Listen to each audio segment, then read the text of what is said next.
आप देख रहे हैं सुमन एंटरटेनमेंट। उद्देश्य जन्म का बना लिया यह देश सदा आबाद रहे। उद्देश्य जन्म का बना लिया यह देश सदा आबाद रहे। विघ्नों के शैल शिखर पर भी आजाद सदा आजाद रहे। जी हाँ दोस्तों उत्कर्ष खान की ये पंक्तियां चंद्रशेखर आजाद के लिए पूरी तरह से सही है कि 24 वर्ष की अवस्था में शहादत को प्राप्त होने वाले चंद्रशेखर आजाद मां भारती के अनमोल रत्न थे। 23 जुलाई 1906 को उनका जन्म होता है भाबर के गांव जो कि मध्य प्रदेश में पड़ता है, और 27 फरवरी 1931 24 वर्ष की अवस्था में उनका निधन होता है।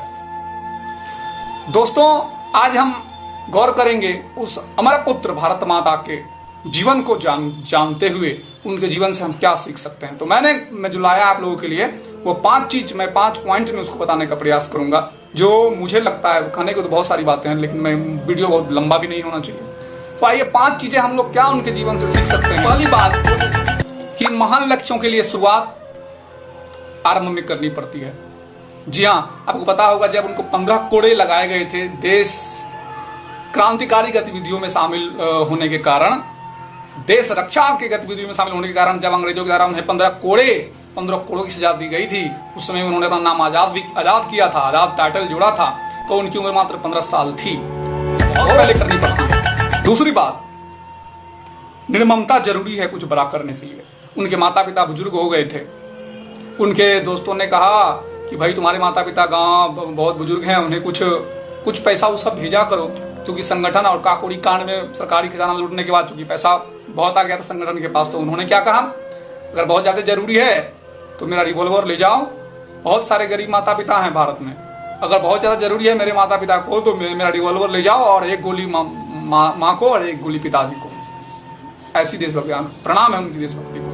तो छठी इंद्री का विकास, सिक्स सेंस का विकास करना चाहिए आदमी को। जब वो चंद्रशेखर आजाद अपने दोस्त के घर में रुके हुए थे और उनके दोस्त ने गद्दारी की थी जिसके कारण वो पकड़े गए थे, तो दोस्तों जब उसके दोस्त ने फोन कर दिया, चूंकि इनाम था उन पर, तो दोस्त ने फोन किया। इनकी छठी इंद्री ने पहले ही कह दिया था कि कुछ गड़बड़ है, और वो वहां से निकल के चले गए थे। बाद में आप सभी जानते हैं झुरमुट में छिप गए और वहां पे युद्ध चला।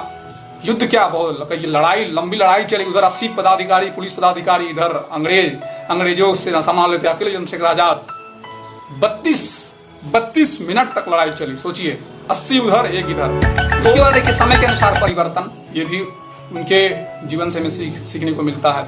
कई साल चूंकि अंग्रेज सरकार ने उनके ऊपर इनाम रखा था, जिंदा या मुर्दा, तो कई साल वो सन्यासी बनकर यत्र तत्र घूमते रहे, छद्म रूप धारण करके यत्र तत्र भ्रमण करते रहे। तो ये हमें सिखाता है कि समय के अनुसार व्यक्ति को अपने अस्तित्व की रक्षा के लिए परिवर्तन जरूरी है।